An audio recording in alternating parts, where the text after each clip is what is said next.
एक अदद आशियाना ढूंढने वाला अब परेशान नहीं होगा।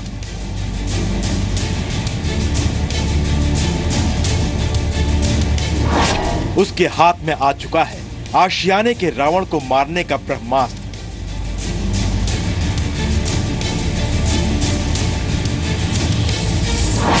घर खरीदारों के साथ मनमानी करने वाले बिल्डरों पर लगाम लगाने के लिए बना रियल एस्टेट कानून रविवार से लागू हो गया है।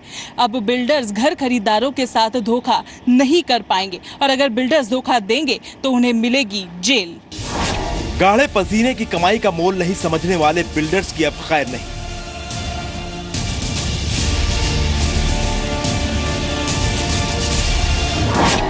कानून के मुताबिक अब डेवलपर्स को तय सीमा में फ्लैट या मकान बनाकर देना होगा। कानून के आधार पर अब बिल्डर्स की ये जिम्मेदारी होगी कि वो बायर्स को वादे के मुताबिक तयशुदा समय में मकान का पोजीशन सौंप दे। अब न झूठ चलेगा न चलेगी वादा खिलाफी।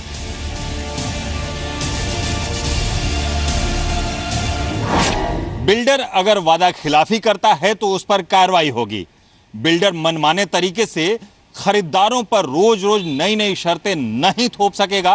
अगर बिल्डर बीच में ही कंस्ट्रक्शन मटेरियल महंगे होने का हवाला देकर फ्लैट के कीमतों में बढ़ोतरी करता है तब भी उस पर कार्रवाई होगी। बिल्डर अगर बिना आपके अनुमति में प्रोजेक्ट में कोई भी बदलाव करता है तो उसे कड़ी सजा भुगतनी पड़ेगी। अब बायर्स को अपने ही घर के लिए दर दर की ठोकरें नहीं खानी पड़ेंगी।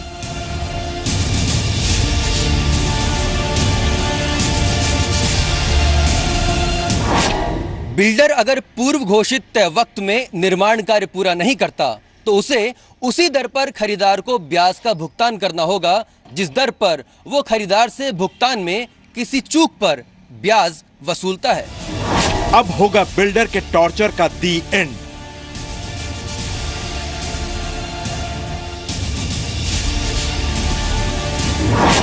हर राज्य में एक सेंट्रल रेगुलेटर बनेगा जो कि बिल्डर के प्रोजेक्ट पर नजर रखेगा। अगर किसी भी तरह से बिल्डर दोषी पाया गया तो नए कानून के मुताबिक उसे 3 साल की जेल होगी, साथ में जुर्माना भी देना होगा।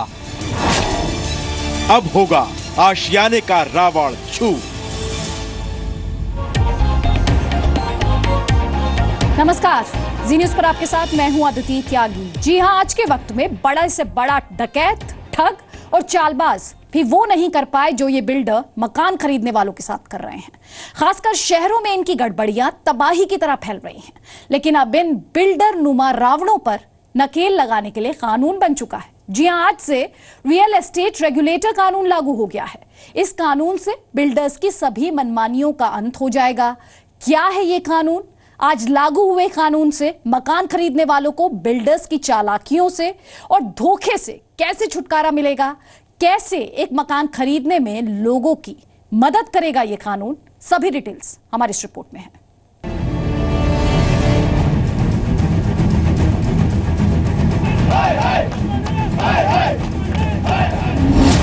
मुंबई की कैंपाकोला सोसाइटी,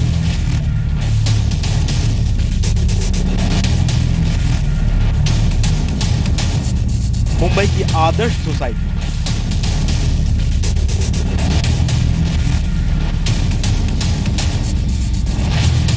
नोएडा का आम्रपाली सफायत प्रोजेक्ट,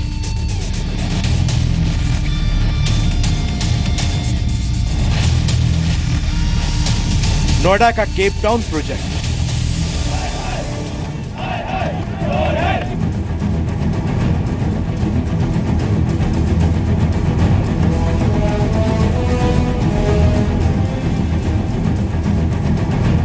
ये बिल्डिंग प्रोजेक्ट्स के कुछ नाम हैं जहां कहीं न कहीं नियमों की अनदेखी की गई या नियमों की धज्जियां उड़ाने के आरोप लगे। सबसे ताजा मामला मुंबई की आदर्श सोसाइटी का है। यहां शुरू से ही कुछ भी आदर्श नहीं था। बॉम्बे हाई कोर्ट ने आदर्श हाउसिंग सोसाइटी को गिराने का आदेश केंद्रीय पर्यावरण मंत्रालय को दिया है। हाई कोर्ट के मुताबिक 31 मंजिला इमारत गैर कानूनी तरीके से बनाई गई थी। साउथ मुंबई के कोलाबा में मौजूद आदर्श सोसाइटी कारगिल युद्ध के हीरो और इसमें शहीद सैनिकों के परिवार के लिए बनाई गई थी। इस इमारत को 6 मंजिला बनाने की मंजूरी मिली थी, लेकिन इसकी ऊंचाई बढ़ाकर 31 मंजिल कर दी गई। सवाल उठता है कि ऐसा क्यों हुआ? क्यों बिल्डर नियमों की धज्जियां उड़ाते हैं? क्यों बिल्डर मकान खरीदारों के साथ धोखा करते हैं? क्यों बिल्डर बायर्स के साथ वादा खिलाफी करते हैं? बिल्डर्स के खिलाफ आए दिन परेशान हाल बायर्स विरोध प्रदर्शन करते रहते हैं, लेकिन उनकी सुनने वाला कोई नहीं होता। लेकिन अब ऐसा नहीं होगा। अब मकान खरीदारों को मकान के लिए बिल्डर्स की दफ्तरों की ठोकरें नहीं खानी पड़ेंगी। अब घर का सपना दिखाकर लूटने वालों की खैर नहीं। अब आशियाने के नाम पर अत्याचार बंद होगा। 1 मई से देश में real estate regulation and development act लागू हो गया है। इस कानून के लागू होने से बिल्डरों के लिए अब मनमानी करना बेहद मुश्किल हो जाएगा और घर खरीदने वालों के लिए काफी आसानी भी होगी। बिल्डर तय वक्त पर मकान भी देगा और उसी हालत में मकान देगा जैसा उसने बेचने के वक्त वादा किया था। न तो वो फ्लैट की कीमत बढ़ा सकेगा और न ही प्रोजेक्ट में कोई बदलाव कर सकेगा। आइए एक एक कर आपको बताते हैं कि कैसे रियल एस्टेट रेगुलेटर कानून मकान खरीदारों को मुश्किलों से उबारेगा और फायदेमंद साबित होगा।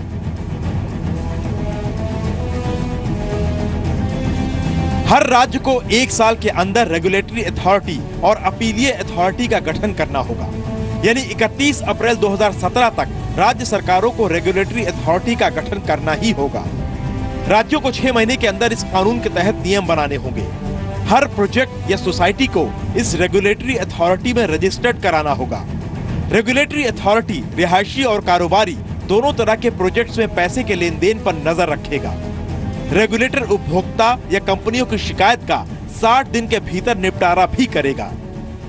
कोई भी कस्टमर को ये एक अप्रीहेंशन कभी नहीं रहेगा कि जो प्रोजेक्ट एक्चुअली में अप्रूव नहीं है उसका वो फ्लैट खरीद रहा है, क्योंकि इस रेगुलेटरी अथॉरिटी के हिसाब से जब तक वो प्रोजेक्ट सभी अथॉरिटी से पास नहीं हो जाता वो वेबसाइट पर जा नहीं पाएगा। कोई भी डेवलपर एक भी फ्लैट बेच नहीं पाएगा किसी कंज्यूमर को। तो मुझे ऐसा लगता है कि 95-98% जो कंज्यूमर के जो जनरल केस होते हैं, जो सालों साल कोर्टों में, कंज्यूमर कोर्ट में, डिफरेंट कोर्ट्स में पड़े रहते हैं, लोग परेशान होते रहते हैं, उन सबसे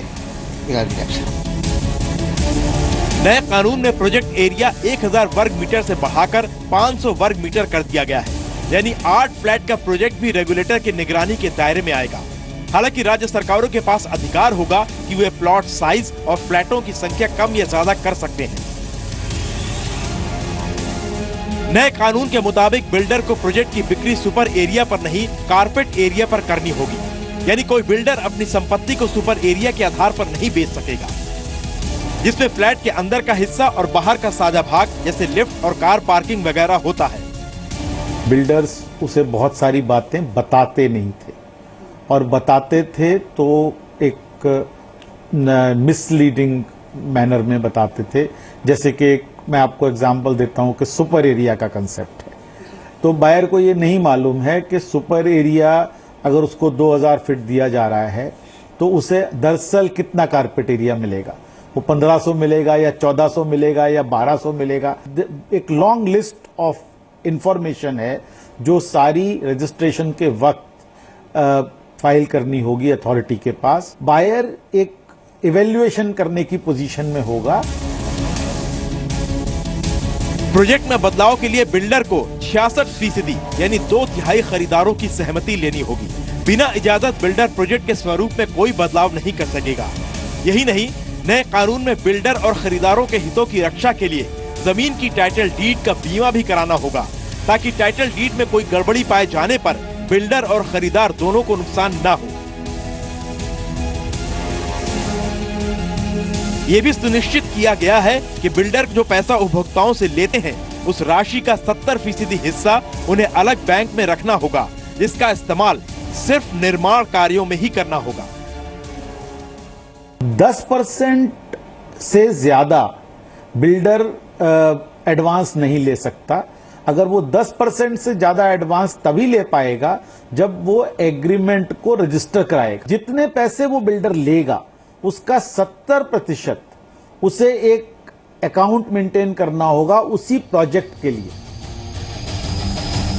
बिल्डर को खरीदार को प्रोजेक्ट संबंधी हर जानकारी देनी होगी, जैसे प्रोजेक्ट का लेआउट क्या है, प्रोजेक्ट को मंजूरी कब और कैसे मिली, प्रोजेक्ट निर्माण का ठेकेदार कौन है, प्रोजेक्ट की मियाद क्या है, प्रोजेक्ट का काम कब तक पूरा होगा।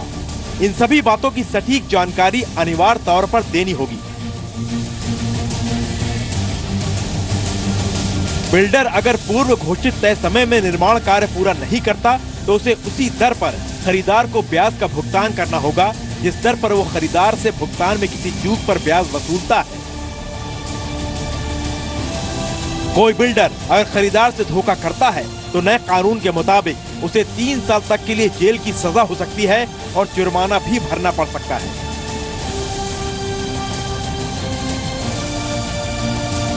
इसके अलावा खरीदारों के हाथ में फ्लैट आने के 3 महीने के भीतर रेजिडेंट वेलफेयर एसोसिएशन का गठन करना होगा ताकि वे सभी सुविधाओं की देखभाल कर सके। पहली बात, उसको आज के बाद ये निश्चिंत रहना हो जाएगा कि ये फ्लैट एक पर्टिकुलर टाइम लिमिट में एक डेवलपर करने के लिए बाध्य है। ये भी उससे वो पक्का हो जाएगा कि ये सारे अप्रूवल उसको पहले से मिल चुके हैं और उसको ये भी पता चल जाएगा कि यदि फिर भी कोई बिल्डर फेल हो जाता है तो there is a regulatory authority है जो अपने लीगल प्रोसेस से उस काम को पूरा कराएगी। उम्मीद की जा रही है कि इस नए कानून के लागू होने के बाद गृह प्रवेश पर बार-बार लगने वाला ग्रहण खत्म हो जाएगा।